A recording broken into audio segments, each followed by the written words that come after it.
పారిశ్రామికంగా ఎంతో అభివృద్ధి చెందుతున్న జగ్గయ్యపేటను ఇండస్ట్రియల్ కారిడార్ గా ప్రకటించాలని ఎన్టీఆర్ జిల్లా సిపిఐ కార్యదర్శి దోనేపూడి శంకర్ ప్రభుత్వాన్ని కోరారు. మంగళవారం కోదాడ రోడ్డులోని డిపో సెంటర్లో ఉన్న భారత కమ్యూనిస్టు పార్టీ కార్యాలయం పిల్లలమర్రి భవన్ లో ఏర్పాటు చేసిన విలేకరుల సమావేశంలో ఆయన మాట్లాడుతూ వామపక్ష భావజాలానికి ఎంతో పేరుగాంచిన జగ్గయ్యపేటలో ఎన్టీఆర్ జిల్లా మహాసభలు జరుపుకోవడం ఎంతో ఆనందంగా ఉందన్నారు. 100 వసంతాలు చరిత్ర కలిగిన భారత కమ్యూనిస్టు పార్టీకి జగ్గయ్యపేట ప్రాంతం ఎంతో పేరుగాంచిందని ఆయన అన్నారు. పారిశ్రామికంగా కూడా జగ్గయ్యపేట ప్రాంతం ఎంతో అభివృద్ధి చెందిందని అన్నారు. కార్మిక పక్షపాతిగా ఉన్న జగ్గయ్యపేట మొట్టమొదటి శాసనసభ్యులు కామ్రేడ్ పిల్లలమర్రి వెంకటేశ్వర్లు 4 పర్యాయాలు శాసనసభ్యులుగా సేవలందించారని తెలిపారు.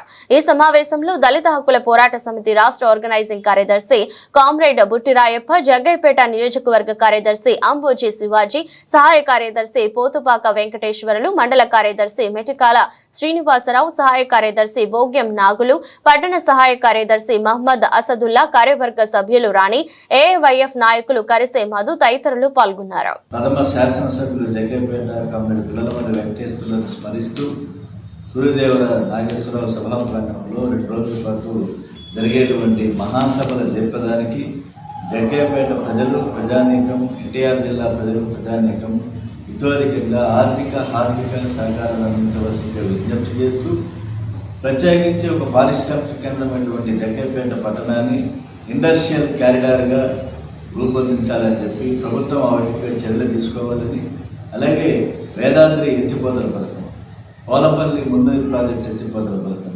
చింతలపూడి ఎత్తిపోతల పథకం ఇవాళ కేవలం నామావశిష్టంగా విజయవాడ పార్లమెంటు సభ్యుడు వేదాద్రి ఎత్తిపోతల పథకానికి వచ్చి అబద్ధాలు చెప్పిపోయారు. అన్నీ అబద్ధాలే, ఒకటి వాస్తవం లేదు. ₹1 శాంక్షన్ అయినప్పుడు చూపించమని మేము అడుగుతున్నాను.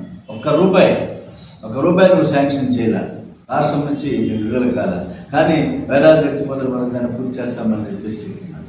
కాబట్టి ఇవాళ పాలకపక్షం ఆ వైపుగా సాగునీరు, తాగునీరు కోసం తక్షణమే ఈ 3 ప్రాజెక్ట్స్ని కూడా అత్యంత వేగవంతంగా పూర్తి చేయాలని చెప్పేసి డిమాండ్ చేస్తున్నాం.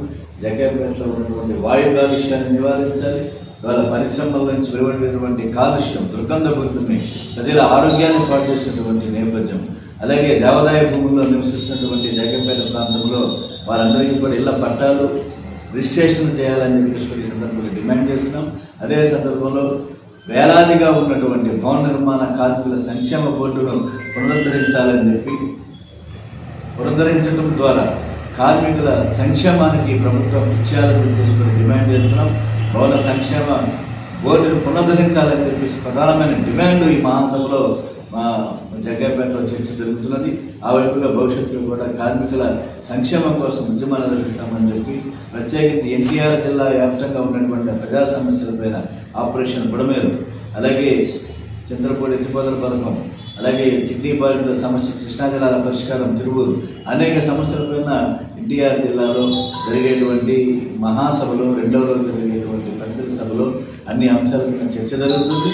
ఆ వైపుగా భవిష్యత్తులో కమ్యూనిస్టు ఉద్యమం బలోపేతం చేయడానికి రాబోయేటువంటి జగ్గయ్యపేట మున్సిపల్ ఎన్నికల్లో కూడా మా పోటీ ఖచ్చితంగా ఉంటుందని చెప్పేసి మేము తెలియజేస్తున్నాం. ఆ వైపుగా ఈ మహాసభ జరపడానికి ప్రజలందరూ సహకరించాలని చెప్పి పాత్రికేయ ప్రపంచం ద్వారా ప్రజలకు తెలియజేస్తున్నాం.